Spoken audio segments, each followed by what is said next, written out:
Welcome to the Exit Coach Radio Show, the show for baby boomer business owners who are looking for cutting-edge information as they plan their 3 to 10-year business succession and exit. Every week, we interview top professional advisors for their best tips, strategies, and precautions, so you can be well-planned. And don't miss our 1-minute Exit Coach tip of the day on ExitCoachRadio.com. And now, here's your host, the Exit Coach, Bill Black. Well, thanks for joining us.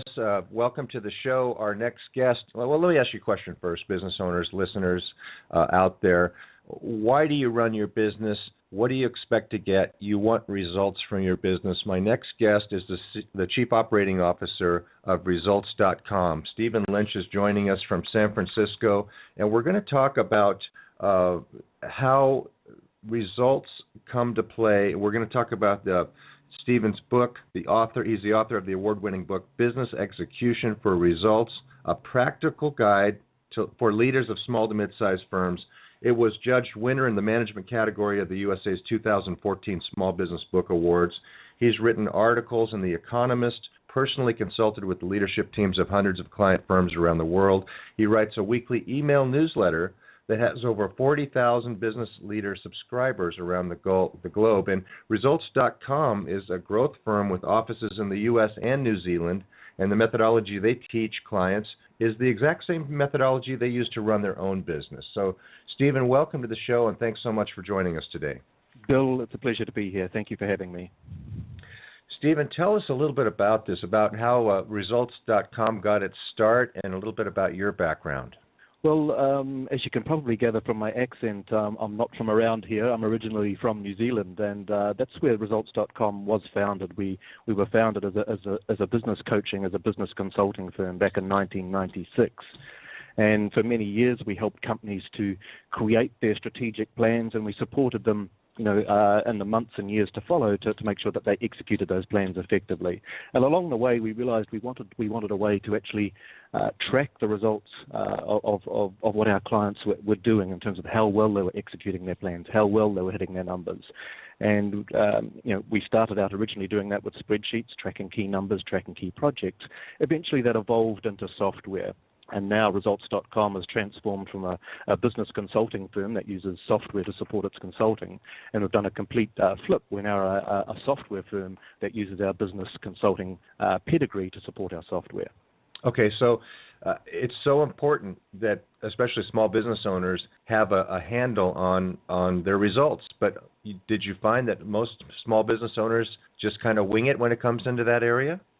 Yeah, I mean, they're certainly creating financial statements, and they're getting a good rear view vision of what it is that they're achieving financially. But companies, we found, are not very good at tracking results in real time. They're not very good at executing on the key projects that they decide at their planning meetings. They're not very good at determining and tracking what are the key numbers that we need to achieve on a daily, weekly, or monthly basis, that if we can achieve those key numbers and engage our people around those key numbers, they're the ones that are going to make all the difference. And when you first start working with business owners, did you find that they were measuring the right things, or were they, a lot of people will look at work in progress, recent sales, things like that. But a lot of companies struggle when they're trying to figure out those right key performance indicators, or KPIs. So do you have any insights you can share in that area? Yeah, in fact, research suggests that 92% of companies don't measure KPIs very well, and our experience certainly bears that out. Wow. Yes, they're good at tracking the things that they capture in their monthly financial statements, and they generate an income statement, balance sheet every month. But most companies don't know how to track the key numbers that drive the outcomes they're looking for.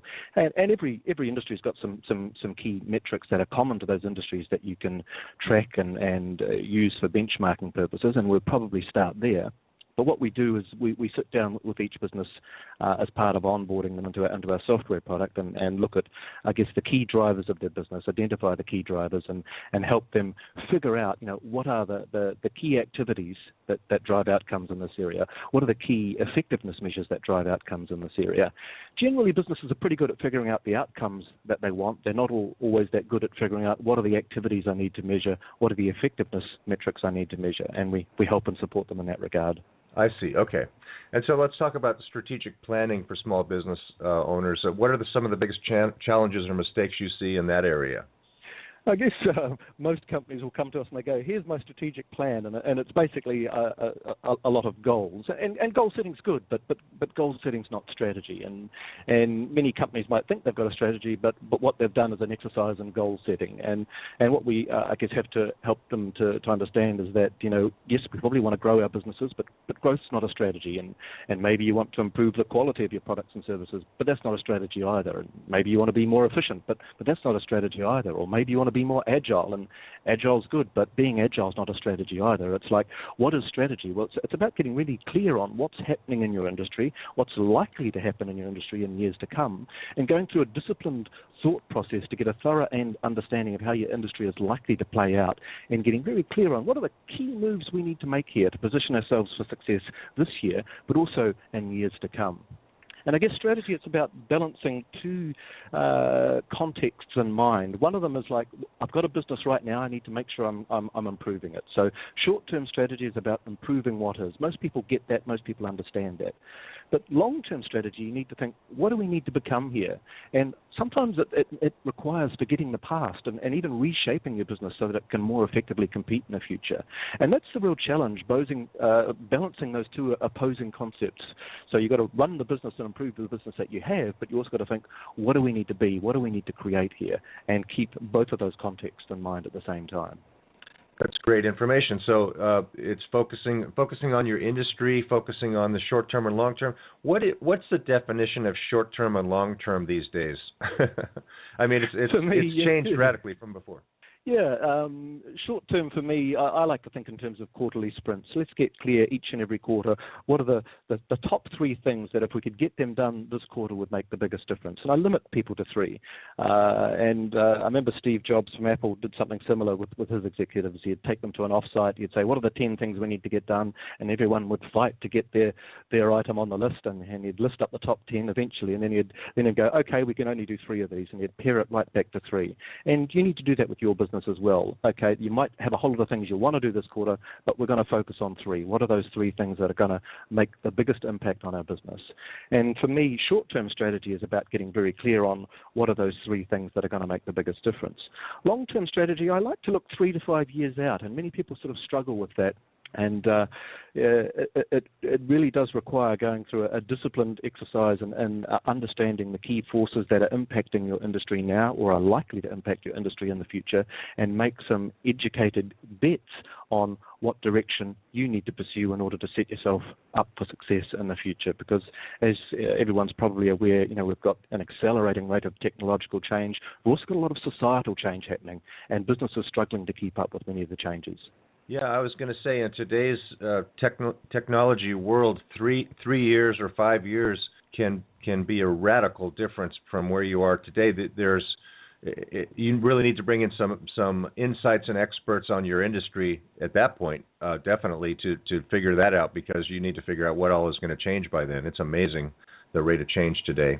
And I even, some people say, we can't plan that far out, things are changing so quickly. And I always share a quote by Jeff Bezos from Amazon.com, and he says, I plan 7 years into the future. My competitors are planning 3 years into the future.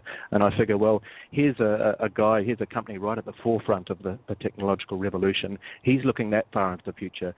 It behooves us to at least look 3 and maybe even 5 if we can. Well, for some of these guys, we need to know what they're thinking 7 years in the future to plan our 3 years in the future, right? Yes.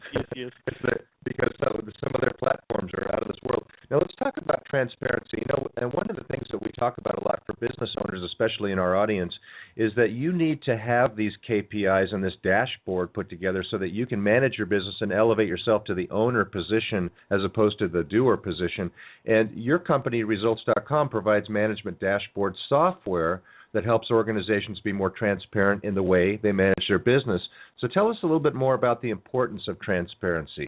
Yeah, and in fact, I'll talk a little bit about some research from the Harvard Business School, and they found that transparency, they call it radical transparency. It's a new term, but it's not necessarily a new concept. But it's the concept where everyone in the company can see which parts of the business are working well and which parts are not working so well. they can also see which people are working well and which people are struggling. And what the Harvard research found is that when companies operate in that manner, when they make that sort of information visible, that those companies achieve superior returns. Now, it's not a new concept, and in my book I wrote about the concept of Navy pilots landing an aircraft on an aircraft carrier.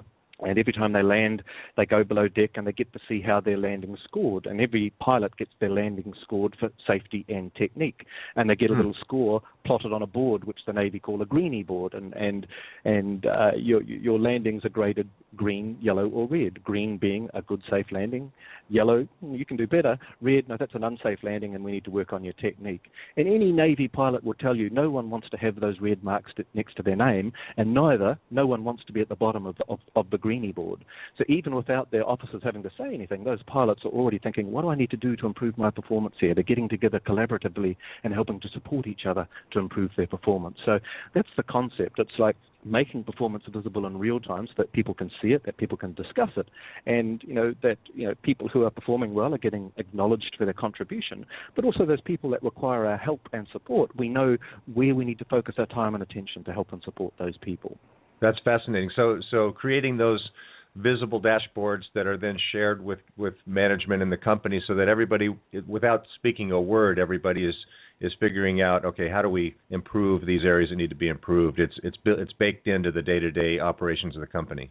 Yeah, and that's step one. Making performance visible absolutely is step one. But many, leaders we've seen have fallen into the trap of thinking that's all I need to do. If I make performance visible, then management's going to take care of itself. I don't need to do that messy job of speaking with people and dealing with poor performance anymore. And I would say it's going to help you be a better manager. It's going to help you be a better leader. But no, you absolutely still need to manage your people. You absolutely need to discuss performance with them. And I guess having a cadence of regular meetings with your people, both on a team basis and on a one-on-one basis. And I really want to emphasize the importance of one-on-one meetings, but each and every week you need to actually discuss performance with each of your direct reports and commend them for things that they're doing well, but also the dashboard will highlight the areas where they're perhaps not doing so well. And it's just a simple question you need to ask them, what's happening here? And get into a discussion around that performance. And if people know that each and every week their manager, their leader is going to have a discussion with them about the performance that's displayed on their dashboard, people start to take performance seriously, and managers start to be much more effective at managing their people, at engaging their people, at achieving better results. It makes perfect sense to just keep it. People are, if you let them go too long, they start wondering and things get away. And if you keep that cadence, like you say, of having that report ready and visible, things are going to improve. Let's talk about employee engagement, because it's a popular topic with our listeners. And let me ask you, what have you observed in your client companies that seem to engage their employees effectively?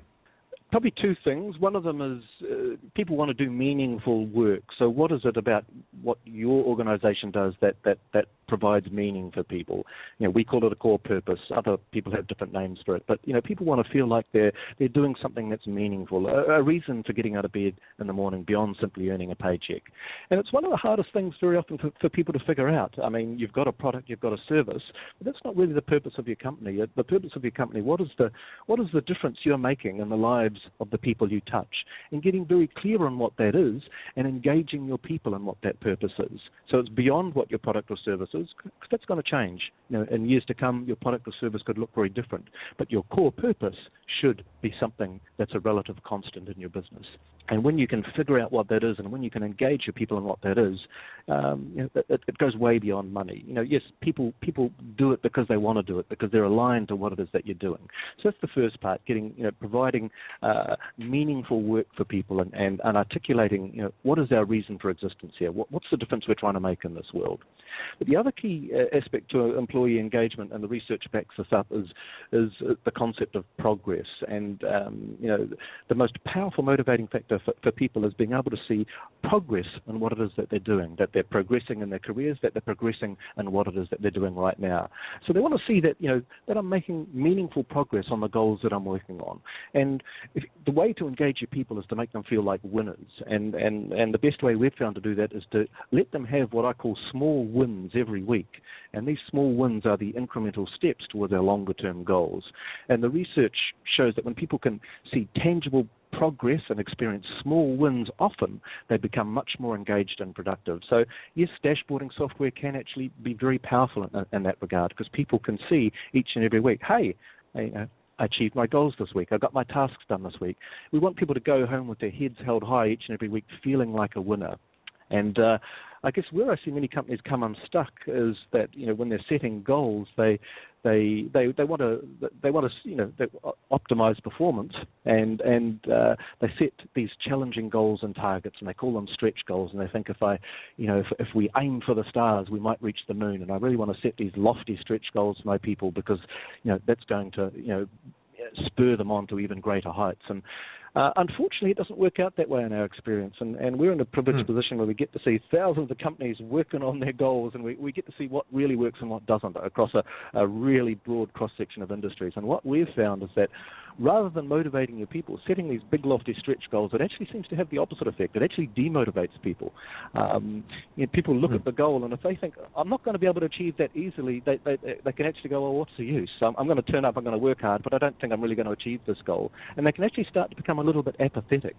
And especially if their performance on their dashboard is displaying that, hey, you're not achieving your goals, they start to feel like failures. And when they turn up to work each and every day and all they see is failure on the dashboard each and every day, they start to disengage. So you've got to be very careful in terms of how high you set your goals. And it's a bit of art, it's a bit of science, but I guess my rule of thumb is if you've got a good person doing a good job, they should be able to just reach that goal most of the time, and get them used to winning, get them used to achieving those goals, and then just gradually ratchet up that performance over time with their agreement and buy-in every step of the way.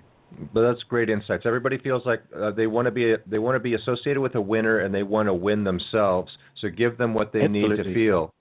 So your book is called Business Execution for Results, and it's available on all major booksellers.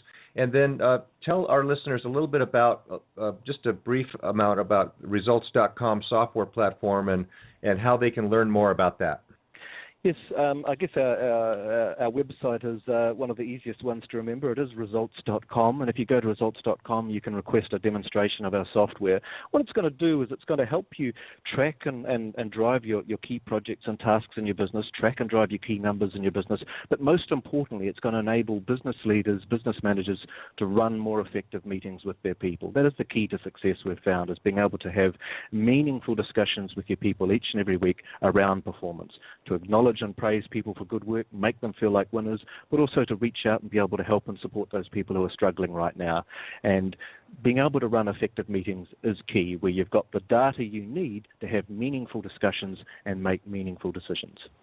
So it's very easy to remember, results.com. Listeners, you can go check it out. And how else, is that the best way for them to learn more about your company, is go to the website, Stephen? Absolutely, yes. And you have your book out, and that's... Again, that's called, tell us about, what's the title of the book again? It's Business Execution for Results. It's a practical guide for leaders of small to mid-sized firms. And it basically steps you through the journey of, okay, how do I create a strategy for my business? How do I then engage my people in effectively executing that strategy for my business? And it's based on our work with thousands of clients over the last decade in terms of what it is that we've found really works. Stephen, I wish we had more time. Thank you so much. Everything you said was extremely valuable for our listeners. I hope they'll take heed. I hope they'll go to results.com. I'm going to check it out myself and ask you maybe to come back again and tell us some more in-depth stuff about it, because you've learned a lot about businesses and you're really helping our business owners in the country. So thank you so much for joining us today, and I look forward to the next time we speak. Thank you, Bill. It's a pleasure, and I love what you do. Thank you. We're going to take a short break after this. We're going to be right back, so please stay tuned.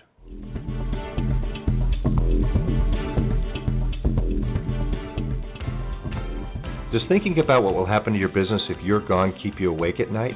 Will you get the price you need from your business to carry you through retirement? The BEI network of exit planning professionals is the world's leading advisor network with the power to help business owners transition out of business on their own timeline and terms. Ask your most trusted advisor to create a BEI plan for you, or visit us at exitplanning.com. That's exitplanning.com.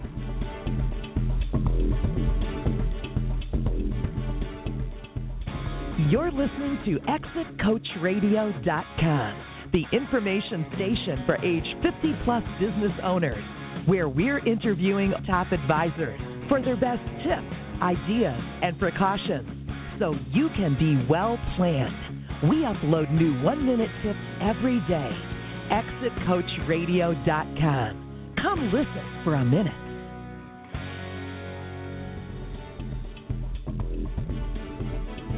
Thank you for listening to Exit Coach Radio.